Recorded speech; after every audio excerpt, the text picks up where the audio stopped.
Wanna know where is my tool bucket? Who took it from me? Broke into my house that night and stole from me. Using up blowtorch is quite insanity. Then got a rock and threw it through the window, the back door window. Snuck into the house, that foolish bucket foe.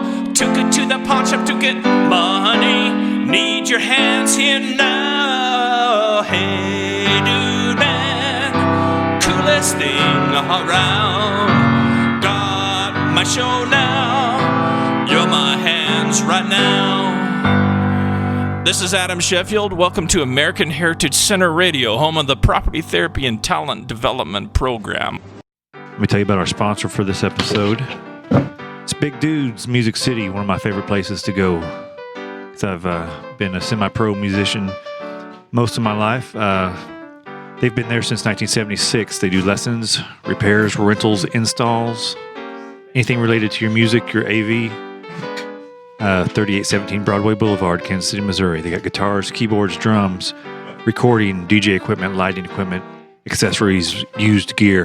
They got a lot of pros working down there that can help you out. Find out whatever you need. Get your property therapy skills on your musical instruments. They do guitar lessons, everything from beginners to professionals. Where the pros shop. Big Dudes Music City. This is the Property Therapy Show. We have with us Mr. Bruce Luedeman, and he is a certified law enforcement instructor, a police officer retired for 26 years, and is also a licensed or a certified NRI instructor. Instructor trainer, yes. Instructor trainer. And it's great to have you on the show with us. I'm happy to be here. On the Property Therapy Show. And so one of the property issues that we have is the property issue of defending your property, whether it's body property or real estate property or the property that you have steward over in the people that you care about, right? And so we're going to talk about with Bruce here about some laws in the state of Missouri and what is deemed reasonable in the community, and about open carry and self-protection, and also a little bit about like the media exploitation of tragic events and some community policing, what that involves, and then we'll talk about how that the property therapy issues of the Second Amendment, right? So here what's unique in the United States is that we have something expressly in our Constitution known as the Second Amendment. Yes. And it's what it does, it creates a right of privacy to carry firearms. Yes. And it's expressly in the Constitution. Yes. And so here in Missouri, we have the Missouri use of force law against persons. What's that? Okay, the Missouri use of force laws and the use of force laws in Missouri are going to be the same, generally speaking, no matter what state that you go into. What it means is that a person has a right to self-defense on that, in defense of themselves and others, and that others could be a third person that is a total stranger to them.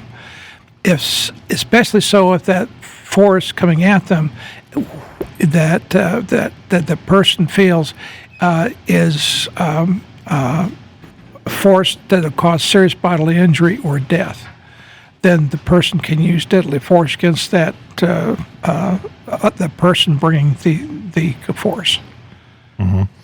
So under the scriptural injunction that says, a man that cannot take care of his own is worse than an infidel.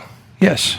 And so it's about learning to be able to take care of, protect those that you love, right?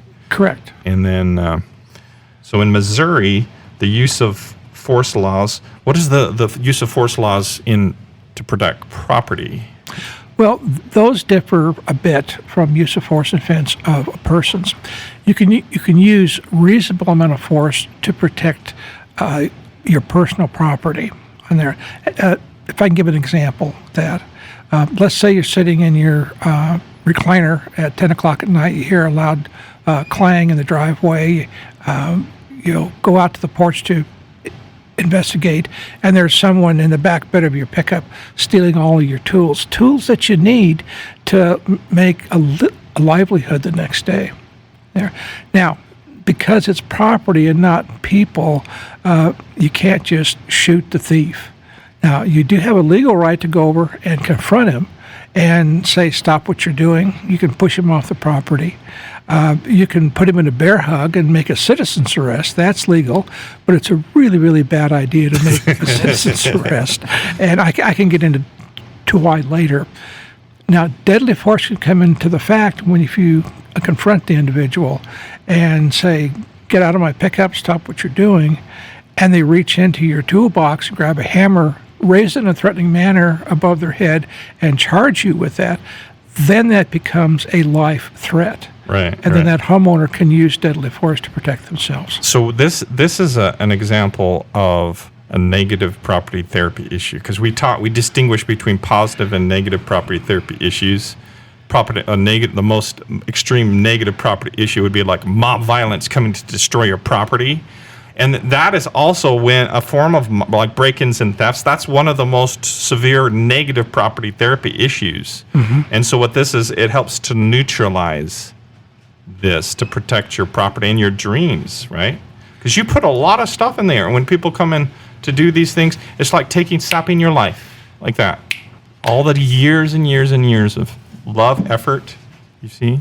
It's still property. Yeah. No, I'm not. I'm saying persons as well. I'm considering them as taking responsibility from them. Sure. But yeah, there's distinguished between people are not property. Correct. In under the law. We got that. We got that worked out in the Civil War. Yes, that was taken care of several hundred years ago. So, all right. So, but if someone is trying to shoot my dog, can I shoot back? No. Because Okay. a dog is considered to be property. Exactly. Yeah, the same facts would apply as if somebody's stealing tools out of your out of your toolbox. Mm-hmm. Now, if obviously, if someone is trying to assassinate Fifi or Fluffy, and you walk out in the backyard and say, "Don't shoot my dog." Now, if they turn around and point the gun at you, then you'd be justified using deadly force to protect the human life. That's right. That's right. And so we have. All right. So this is what part of the property therapy issues that there is out there when you get into talking about Second Amendment is understanding what the community views as reasonable, right? Okay. And then so to understand that framework of what is reasonable, it allows you to channel yourself in a way that the community affirms as valid. Okay. And so that's what you instruct law enforcement officers. Yes. You're in the police academy. Yeah. There's a legal doctrine called the reasonable man standard. Okay? And what that says is that your use of force, the level that you use, would be justified by the reasonable man standard. Now, the reasonable man standard represents the average person in the community's morals and values. And if the prosecuting attorney says, well, Mr. Jones' use of force against his neighbor was commensurate to the community values, what a reasonable man would have done in the community, then your use of force is justified. Mm-hmm. Now, what happens with that is that you can see that the reasonable man doctrine can vary from community to community. What may be a reasonable use of force in Ferguson, Missouri, or Boston, Massachusetts, may not be a reasonable use of force in Independence, Missouri, or Dallas, Texas, as an example. Mm-hmm. And something that would be absolutely justified, say, in a deadly force situation, that would be justified in Independence, Missouri, or Dallas, Texas, or would not be justified in Boston, Massachusetts. And that's one of the reasons why we need attorneys, because to understand what is deemed reasonable in the past in a jurisdiction, to research the law, research the facts. Yes. And then to be able to predict the outcomes in the future, which is the attorney's job, is to be able to predict what will occur in the future based on what's occurred in the past. Right. Because every case is really different. It's like snowflakes, right? And every snowflake is different. But you can still get general outlines, by studying and connecting the dots of the past And that's what but ultimately though, we don't want to take people's firearms away, right? We just want people to understand what the community deems as reasonable, right?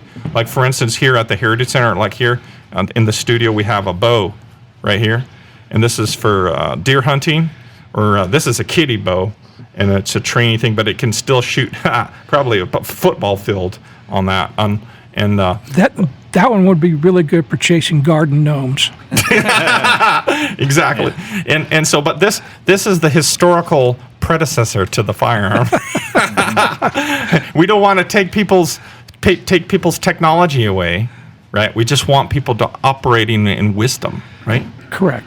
And the media wants to scare people based on tragic events and exploit those to take people's technology away, right?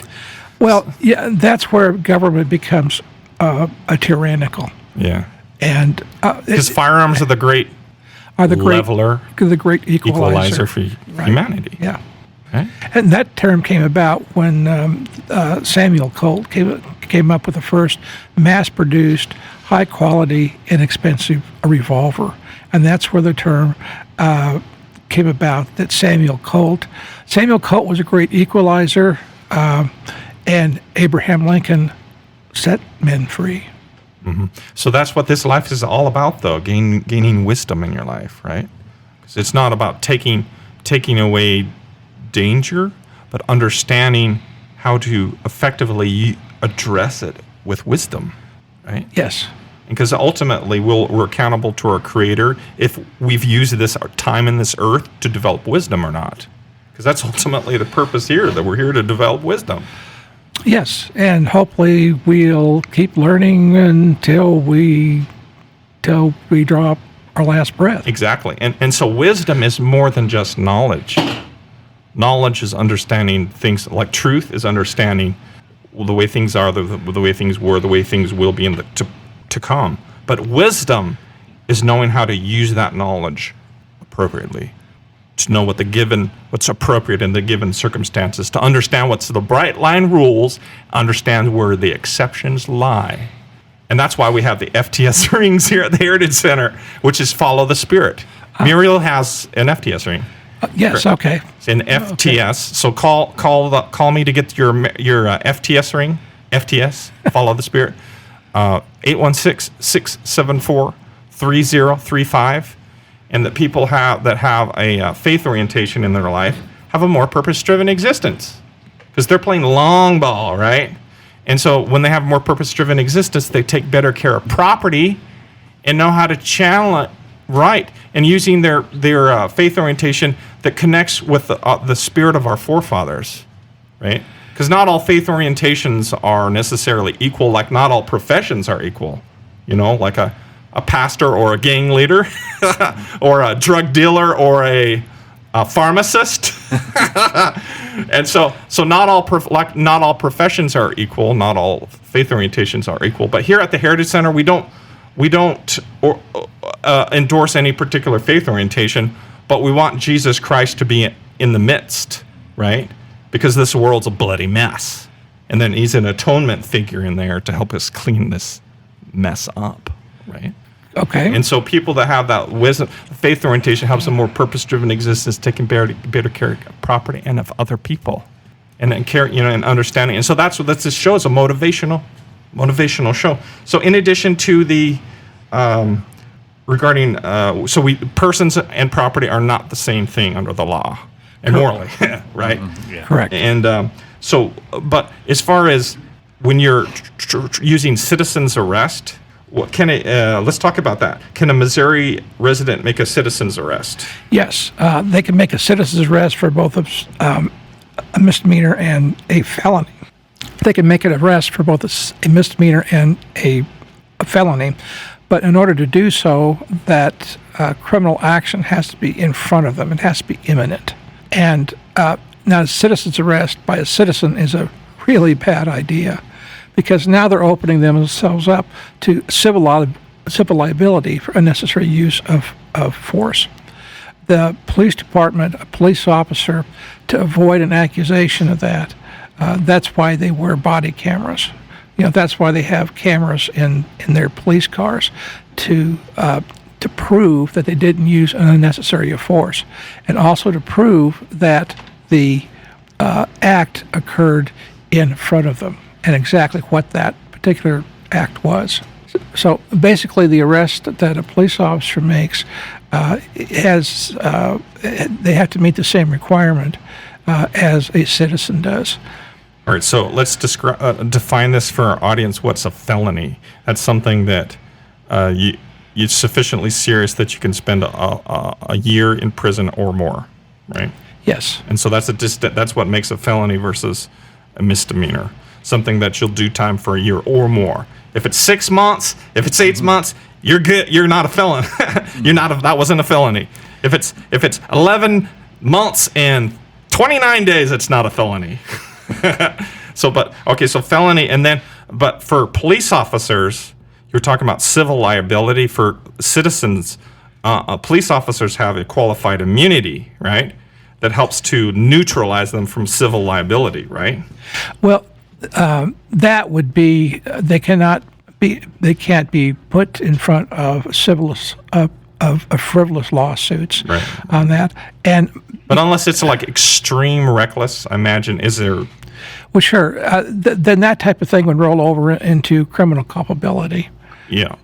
So far as civil liability, they have the qualified liability, but I guess the video cam is for that, to help them neutralize like criminal liability, right? Right. If they're acting reasonable, right? Yeah. If they're acting in a lawful and reasonable manner.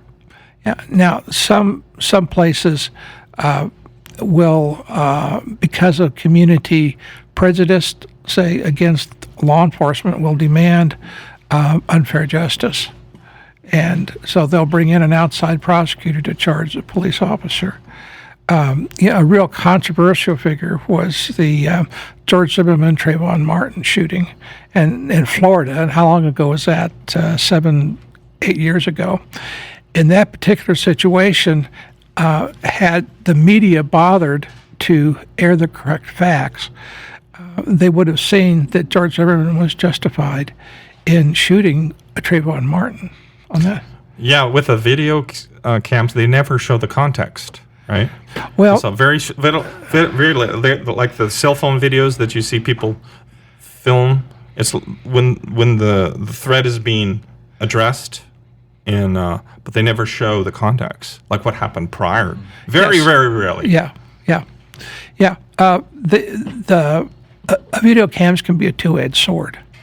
On that, they can be selectively edited to show one side or the other. With a police body camera, the officer, the only thing they can do is turn it on and turn it off. The body cam will automatically download, usually a block away from the police department, into a central computer. And the only way that the only people that have access to that is usually the chief of police or a trusted assistant. Do you think that there should be more educational outreach in the community to help the citizens react better to the police? You see, because so many times you see them throwing fire on the situation. Should there be some of that, like on how to react calmly or understand? Do you think that should be more of a component in the educational system? Yeah, I think there needs to be probably a bit more openness on the part of some police departments to get the facts out, at least the general facts. Like when I spent some of my formative years growing up in the inner city, and they had a law enforcement ride-alongs with some of the kids in the community, and in the black community, the kids would come in and riding along, and after the ride along, I remember talking to some of them. They're like, "I had no idea what these guys are like. I had no idea," and that goes to community policing, right? Yes, yeah. I used to park on the corner of a high school at about 3:15 when the kids were getting out on that, and I'd run radar with the traffic. Needless to say, I'd have a bunch of teenagers come over and say, "What you doing, officer?" And so I'd sit there, and it'd be a nice spring day, and I let them handle the speed gun, the radar gun, and they'd be Tracking the bird.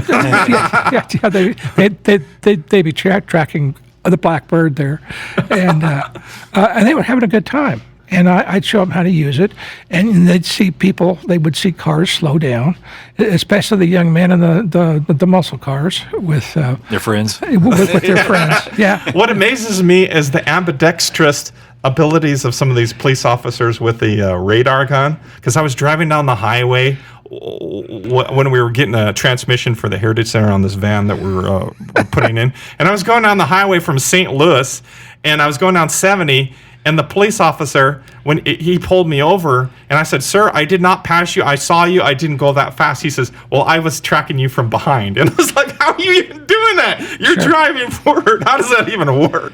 I'm not getting it. And I think it's called pacing. I don't know how He to was work. pacing No, you. well, maybe so. Maybe so. It was with a visual. Maybe I don't know. But he was precise about it. You were doing da da da da. You were going almost as fast as he was. Yeah, no, anyway, he didn't give me a ticket about it, but we were talking about that, which is community policing. But I like what you're talking about, because that's important for them to see, because a lot of people in the inner city or in the but this. Let me say this with a proviso that this is not to say that there's not sloppiness that can occur in law enforcement. And I remember my father did a street ministry for 20 years here in Kansas City, and he had a guy come in and just like assault him when he was doing his street music, and ended up in court. And he just flipped everything and lied about everything. He just flipped it all backwards, and the police officers just accepted the guy's word. And so what happened is that they arrested my father, and then took him to the police station based on the guy's. It's just opposite, and it was completely felonious. And he'd been doing this to all the other people. This guy, this character. And so, but when my dad was in the police headquarters in there where they were booking people, he remembers that he's telling that there was this one prisoner that the police took from the paddy wagon, and they were just hauling him by feet first, and the guy's face was bouncing up and down on the concrete, and like, and the police, they didn't care. They were just hauling him on by his feet, and my dad was like, "Whoa, whoa!" He went and cradled the guy's head and says, "Go on, okay, let's go." So this is not to say that the sloppiness can occur, right? Your father did the right thing. Yeah, the humanity of it. So that has to, like, the follow the spirit has to get in all sides of the equation, because like the Black Lives Matter, they feel like their interests aren't being represented by the police. In a large extent, it's because the police are being funded by enterprise, right? By the property taxes and the sales taxes, etc., which helps protect enterprise. And if we help get them involved in enterprise, they will be part of the system, right? And really getting traction in life, because the police in large part are there to protect the peace, right? And which helps promote the protection of property, and helps protect the businesses, and helps people protect the talent. Otherwise, if you don't have law and order, you got talent flight, right? Correct. Because you don't want to live in a community if there's not talent there, or if there's not stability, which helps you control what the future is going to be. Because who's gonna build a business? Who wants to buy property if like the next week, boom, someone comes and takes it away from you? Have you heard of the broken window theory of neighborhoods? Yeah. Yeah, and that's where if a neighborhood is allowed to deteriorate, all it takes is one broken window. That translates into yards being overgrown, trash being picked up, or allowed to accumulate, and pretty soon the neighborhood goes downhill. There's a survey that was done a few years ago that if 40% of the neighborhood goes into rentals, then property rates start to go down and crime rate starts to go up. And so this is why there's such a crucial importance of the property therapy show, because it animates property and says this property needs therapy. Mm-hmm. Address this issue and motivates people to do that. And then documents how there's the flow back benefits. You see, there's a self-interest quality. And all property therapy It's not just taking care of the property, but also how it takes care of you. It's a flow back as well. Well, a good example of what that broken window theory is what the Unity Center is doing with their neighborhood cleanup days. And the Unity Center is here in Independence. Yes. And it's like a mall. it's a converted from a high Yes. school. Yes. And then it's extraordinary mission for the community. Yeah. And it's amazing, the example that the cleaning crews set when they go pick up trash and It's like a mall for the beloved, yeah, right? Yeah. And the beloved is the homeless. That's their homeless. Their trade term for the homeless, And- the beloved. local volunteers. But what has been interesting watching that occur is that as people go into neighborhoods, mow lawns, edge lawns, pick up trash, then the neighbors start to get involved with keeping up their own property, and we can see that. So we can see the neighborhood improve. We can see attitudes improve. It's a reflection of like the inner, morale of the community. Yes. And so for real, you're taking care of the property. It takes care of you. Yeah. So many ways. Yeah. I just heard this story yesterday on another podcast I listened to. It's the ninth Walgreens in San Francisco is closing since looks like 2019, and the reason why is because of rampant shoplifting. Because they've changed the laws there that anything under $950 is as a theft is considered a non-violent misdemeanor, and they're usually just caught and released. Talent flight. That's what it is. And these stores had so little items. Where's this at? San Francisco. San Francisco. Yeah, they've got all kinds of problems on the streets there. And just heard the story yesterday about Walgreens, a big chain corporate store. Yeah. They're not going to have any because they're closing them down one by one because of the way they've changed the laws. So Because they're not prosecuting the shoplifters. This is based on the philosophy of just need, saying, "Oh well, these people need these things, or they're suffering, they need help." But what happens is, need and merit have to be combined, otherwise it becomes a morass. Because people are like, "Okay, I need your gun, it's mine," or "I need that stuff in Walgreens, it's mine." You see, no, but you have to merit it too. I mean, they have to give you permission as well. It's need and merit combined. Otherwise, it becomes a morass. Or talent flight, right? Like in Cuba, where they have the socialistic state based on need, everyone according to their need. All the talent left, all the people that are have working their dreams, that have willing to delay their gratification, they took off. They built a boat and they floated in Miami. And and the productivity, Yeah, they did. the productivity of the nation just spiraled down into the abyss. And they researched it. Castro had his academics research it, and we talk about this on the show. And his academics said, and Castro was saying to his academics, "I'm doing it for these people, and they're all taken off, or they don't want to work anymore. The productivity's just gone. I'm doing it for you guys." And they had all sorts of foul names for these people that were taken off. But his academics got together, and they researched it, and they gave the recommendation, and they said, "You've taken the creator out of society." Castro was an atheist attorney, and he said, "But the academic said you've taken the creator out of society." And the notion of the creator creates incentivizes the people to take care or not to do work without needing to have immediate gratification, because they start playing for the long ball, accountability in the end, you see?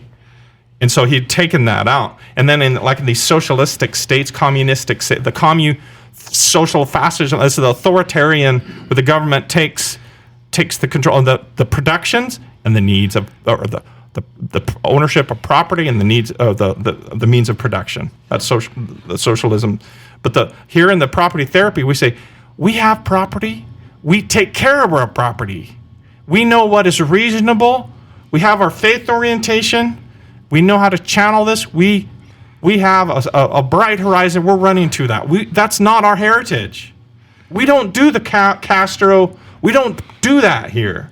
We don't do the South America, the Venezuela. We don't do that here. That's not according to our heritage of freedom and faith, right? And a lot of that, and so that generates from, the Second Amendment, which helps give leverage to help people protect their property. Yes, and what you described also is typical socialism. And what socialists don't understand is that you have to have somebody producing the products. And if everybody's equal and their product is taken away from them, then they're going to leave. We want to have equality of character, or equality of stewardship, or equality of effort. That's the kind of equality of effort. You see, equality of faith, right? Equality of viewpoint, right? We want to have diversity of thought, right? Not echo chamber thought, right? We want people thinking thinking about planning for their futures, taking care of their futures, and not having to, the government says, we're going to take care of all the future for you, right?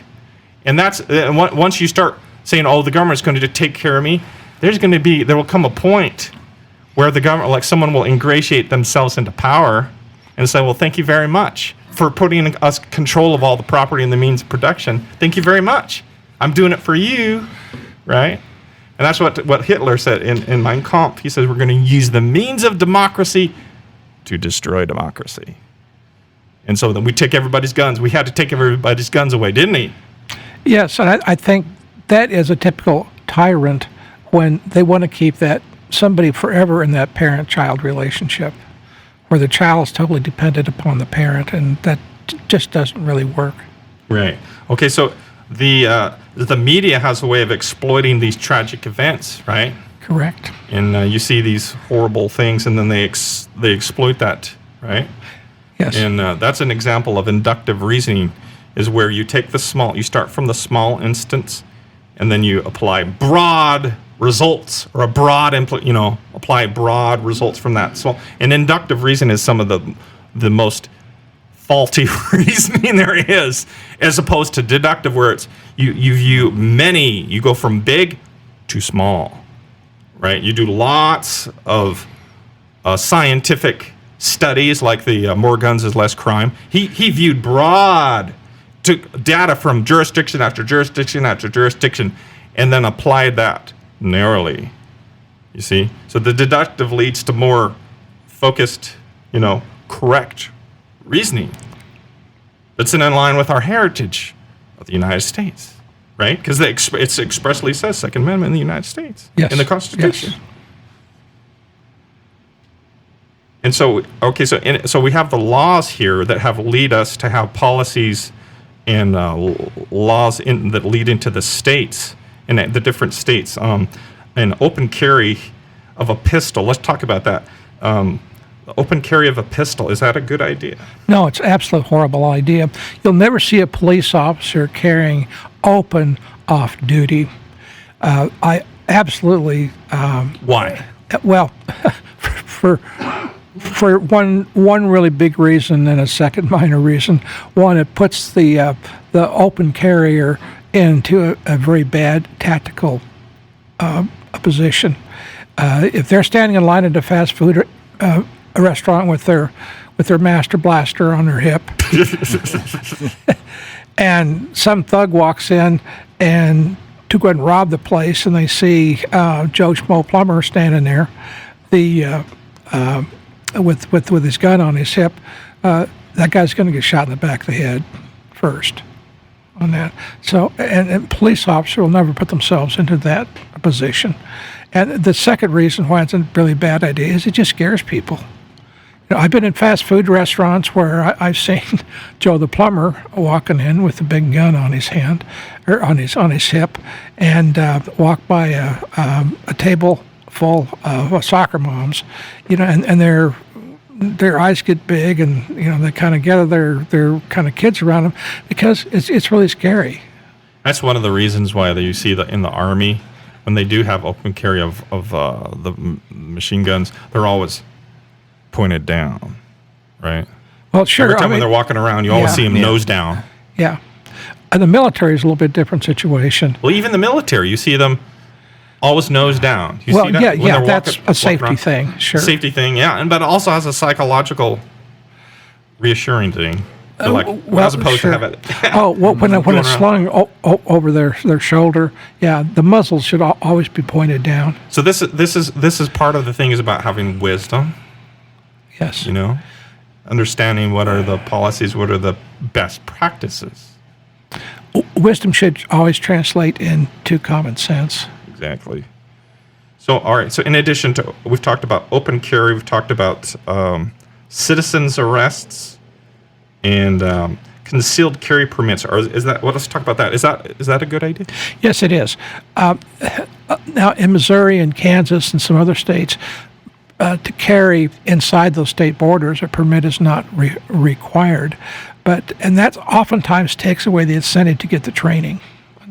In Missouri, as an example, and Kansas and Oklahoma, I believe, and Nebraska, which requires its people to have a permit. It's an 8-hour training program where the individual learns how to handle a firearm safely, safe storage, safe cleaning, how to aim the handgun safely, load and unload. And then that's just the morning session. Then the afternoon session, there's a required course of fire. And then that student will look over that particular state's use of force laws, when they can shoot, when they can't. Also, deadly force decision making, and that's a really critical part too. Is that what would I do if a type of a situation? Like what would I do if should I shoot a burglar in my house? Sure. What do I do with the eccentric neighbor that's waving a shovel at me, telling me that he just saw devils and demons go into my house? Is a guy posing an imminent threat, or do I have time to run away? Or when I say run away, do I have time to get to a safe place, barricade myself, and call the police department? Right. So we have Bowie here. He's the show mascot bird. So Bowie would be like, what would you do, Bowie, if someone come to assault the bower that you built? You don't like that because they put in a lot of time and dreams to attack the ladybirds. And so under the laws, again, let's recap this for Bowie. So if they come to destroy the property, can Bowie use lethal force under the laws of Missouri? Depending on what size of beak he's carrying. If it's just to destroy property, no, he can't use deadly force. So the bowerbirds, they're generally not here in the heart of America. So Bowie, this is under the laws of the jurisdiction here in Missouri, and because bowerbirds are not generally here in the heart of America, they stay around the oceanic basin, the waters. Well, if another Bowery bird came at him with a sharpened beak, and there was no access for him to retreat, then he could use whatever means he would have to defend himself. It's reasonable. Yeah, he's been listening and learning. Wow, this is a really important. That's why Bowie stayed around here, because bowerbirds don't generally come up here in the heart of America. But he got blown in here from a hurricane or a tornado. It was a tornado, but he stayed here on the show because he's learning lots of property therapy skills. Because the bowerbirds are property therapy birds, and they learn property therapy skills by watching the other birds, the older birds. And each year their bowers get bigger and bigger and bigger. And the younger ones try to trick the older ones. Yeah, there's YouTube. We pretend to be ladybirds when they're not. Yeah, we watched a YouTube video about that. Yeah, no, and they were pretending to be ladybirds, and then they would drop down there, then snag the trinkets and take off. Let's not get into the sexual gender issue of Bowery birds. But this is right here. This is what that's why one of the reasons we talk about faith orientation, because we want to motivate people to get property therapy skills, but also have their faith orientation so that they use their property therapy skills correctly, right? And not take off with the trinkets just because you have a use for the trinkets, but understand need and merit, right? Right. So they might, those bowerbirds might have needed those trinkets, but did they merit the trinkets? No, they did not. If they just got their own skills, they would know how to. Build their own and acquire their own trinkets instead of having to steal. Yeah. So not everything based on need. So we have here is so we talked about that, and then so how should, in addition to open carries, we talked about that in what kind of guns? Let's talk about like the species of guns. Like there's different species of birds. Like we have there's crows and there's bowerbirds and there's different kinds of firearms. Okay. You have one here on the show. You brought one here in the studio. Let me back up for just a little bit to the open carry, or to the whether or not to get a permit issue. It is legal in Missouri as other states to not get a concealed carry permit, but people still have to get the training. However, Missouri's law is not applicable to other states that do require a permit for reciprocity to carry a gun, say in Nebraska. So a concealed carry permit's a good idea if someone's going to be traveling across state lines. Yeah, because I wondered about that when the laws changed. I was wondering, well, what if you're traveling through the other states? And I've been used to carrying my concealed weapon here. What happens if I cross the state line? And it's just a good idea to get the training, I think, is the main thing. It's you hear so many stories about when something goes wrong, it's usually from a lack of training. Exactly. It's training that's the most critical part of that whole permit process. Traveling across state borders, you do need to have the concealed carry permit. And to understand, and that's part of the concealed and carry training courses, to understand what the jurisdictions are, especially the jurisdictions in the radius of your operation. It is confusing. The state's laws we have right now are just a patchwork. So that's one of the things that what they talked about in law school. They have uniform codes that they uniformly apply different things. And sounds like they need a uniform code for concealed and carry. And the shooting community has been trying to get that done for decades and decades. But it would be nice to know what to expect from state to state, especially when traveling. Yeah. So let's talk about that, though. So you've got a concealed and carry piece here in the studio. Yes. And let's talk about that. Let's have a look. What you got here, and what let's talk about that. What kind of guns we should use for self-protection, and what do you have here? Okay, go ahead and give me a minute here, because I'm going to have to unload it as soon as everybody's clear. Okay, so this is a best practice recommendation. So he's demonstrating wisdom. Mm-hmm. Any time that a gun comes out of a holster, several things have to happen. One, it needs to be pointed in the safe direction, which I'm going to do right now, and nobody's down in the hallway. Since I'm going to demonstrate the gun, I'm going to take the magazine out here, and then I'm also going to make sure that the breech is open on that. Now I'm going to show you. And the breech is where the bullets go through? Right. The breech is right here. I'm going to show that to you, and there's no round in it. So Bowie's inspecting. What is that? Is it a Glock 19? Yes, correct. Ah. Yeah. The Glock 19 is probably the most common a handgun in the world. Mm-hmm. On that. And it's because of reliability and cost, efficiency, and reliability. Just think of Glock as a shivvy of handguns. 65% of the police departments in the United States carry a Glock. Now, the other really important thing, too, notice how I handle it. The barrel's pointed in the safe direction, and the finger's always off the trigger.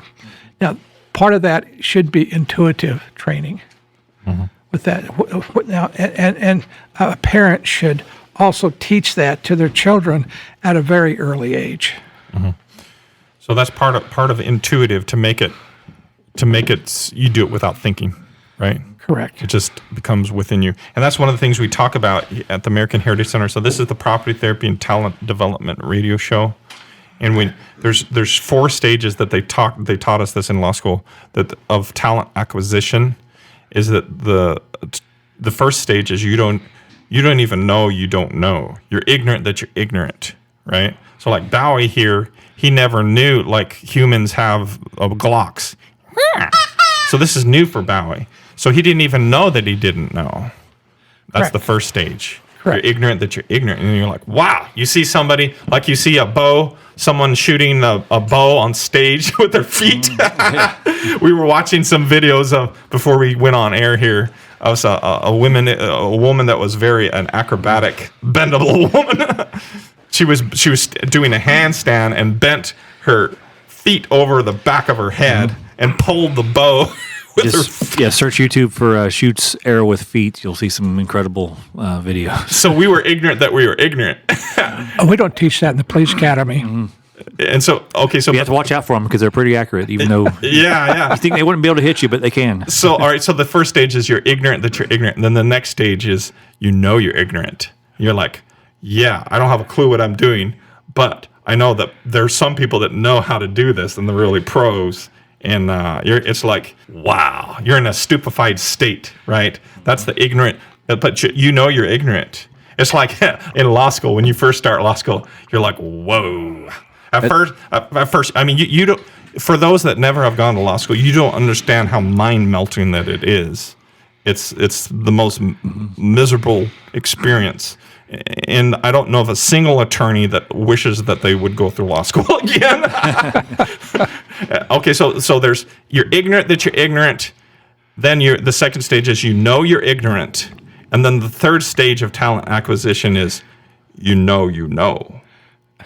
Right? Okay. You're conscious of it. You're like, yeah, I know this. I'm trained. I know this. You can train others. Yeah, I can train others. I think about, I know, right? I've acquired this awesomeness or this understanding. And then the last stage after you're ignorant, you know you're ignorant, then you know. And then the last mastery step is you know and you don't even think about it. It's like breathing, what you were saying, intuitive. Yes. You want to get the intuitive, that it's so in you, in your blood, that boom, that's there. You like what you were saying about how you're holding the instrument. In this case, it would be a firearm. How you're holding the instrument in a way that helps with proper technique, right? Correct. This is why Hollywood does such a disservice to the public, because you'll see some action hero chase the bad guy down the street. The action hero's running full tilt with his gun in his hand and his finger on the trigger. That's a recipe for a disaster. Fast forward to live footage. It's a barricaded hostage situation on that. The police are standing behind trees or using their cars for cover, and they've all got their guns out. But if you notice, all their fingers are outside their trigger guard, and the guns are pointed in a safe direction. That's intuitive thinking, intuitive safety thinking. So, and that's one of the importance of community policing, so they can know what's fact and fiction, fact from fiction. So you don't actually have to blow the smoke off the end of the barrel after you get done shooting it, like the old westerns. Yeah, that's a really dangerous way to clear your sinuses. Yeah, that's it doesn't really help cool down the barrel much either. I mean, it's so when you No. yeah, and so you have so when you're taking care of property and the property takes care of you, right? Correct. So you've demonstrated how to take apart a firearm. So this is part of the radio show. There's the Contractor Olympics. There's a hands-on side of the radio show, and in the Heritage Center, we don't just talk; we do. And so he's demonstrating. So what are you doing right now with the firearm? Well, what I'm doing here now, I've demonstrated the gun is unloaded. Okay. So it has the click back, and that's a shock absorber, right? Yes, that's called the recoil spring. Now, anytime I take the gun apart, I'll point the gun in a safe direction, finger off the trigger. I rack it 3 times, make sure that there's nothing there, because when we take apart the gun, the hammer has to be forward, so it has to be fired. Not fired, but the trigger has to be pulled. dry fire it once. Yeah. So to be able to pull the slide all the way off here. Yeah. There's a slide release he's using his thumb on. So if it didn't have that recoil, it would have bounce back. It would throw your arm back, right? If it absorbs a shock It's part of absorber. the automatic mechanism that loads the next round. It's kind of like shock absorbers on your car, right? Yeah. It makes for a smooth ride. There we go. Yep. Okay, so you've taken the top off. What's that part called? This part is called the slide, and this is called the recoil spring.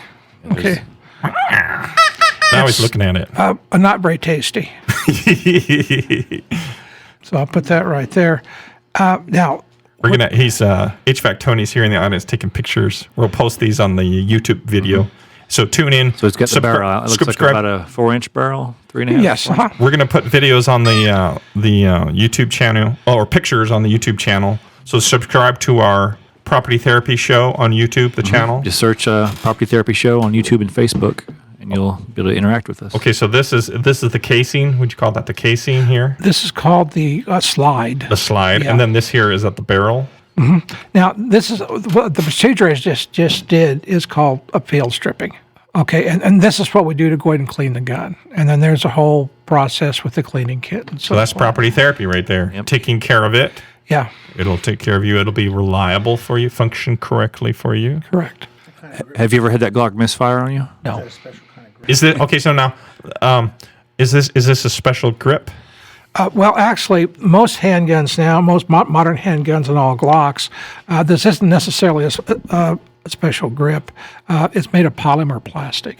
Can I feel it? Sure. You've got 4 generations now with different hand grips. It's one of the things that the Glock guys go back and forth on is what kind of a hand grip the different generations have from one there's, generation to another. A different purist. That is a little bit different. I didn't know. I'm smelling it. I didn't know if that was some kind of a sleeve or some kind of a tape grip that's on there because I noticed it's not quite stock looking. Yeah. Actually, this is a stock grip.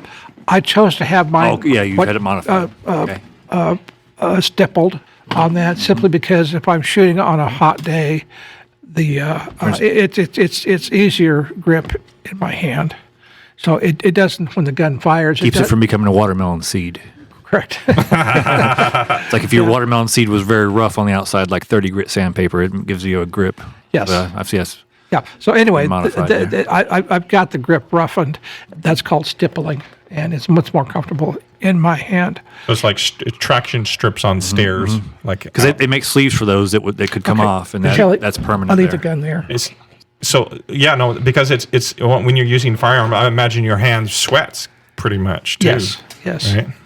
Yeah. Well, it's been great having you with us, and we have been talking with Bruce Luedeman, a certified law enforcement instructor, a retired police officer for 26 years, talking about property therapy of the firearms and how that fits into the property therapy diaspora here at the American Heritage Center. And so it's been great having you with us and demonstrating your wise experience and sharing with the community what's the reasonable, what's deemed that. That's a property therapy issue, right? I think the biggest takeaway from this show is if you're going to carry concealed, go ahead and get your training. Yeah. And Absolutely. keep yourself out of a big legal mess if a bad situation ever comes up and you have to use your gun. Yeah, you'll know when you're legally able to use it, and just the training is going to be worth it. So it's been great having you with us. Okay. Thank you. It's been fun. There's some property for sale that I have listed in Lafayette County, which is just east of Jackson County. For those that are looking for and would love, like their dream would be to have a house on the lake. Tell us about it. Yeah, they're lakefront properties, and they're on the Lake Lafayette, which is a private lake. Just outside of Odessa. Yeah, and so they control. The neighbors control whatever the lake is. You can't even go on the lake unless you have a lot or permission from those friends on the lake. And these properties, there's 4 of them that are on the lake, and 2 of them, and they're connected. And because they're connected, you can build houses, and that's one of the requirements that you have to have. If you want to build on there, you have to have at least 2 lots connected. So they're 2 and 2, and these lots One's 18,000, the other's 10,000 for the pair. 18,000, 10,000 for the other. Is pair. there any special requirements on the land, the lot itself, like they don't allow RVs or they do or anything like that? No, there are. I went there. I visited there. There are RVs there. There are camper tops. So I went to one spot. They had a camper shell that was on stilts, and then they had their fire pit. So that was there. And these lots are treed, so you can get to harvest the trees on there. And there's deep water access, deep water in the lake, so you could push off. And there's maybe, I don't know, it's 60 to 100 feet of lake access on each on the lot, and there's a deep water access, and then there's cove access on the other one. Any nearby boat slips? Boat slips, yes, there are. There's there are docks that are everywhere, Okay. and what you can do, you can build your own docks. And most of the docks that I saw there were float docks on the Lake Lafayette. So call me 816-674-3035. 816-674-3035.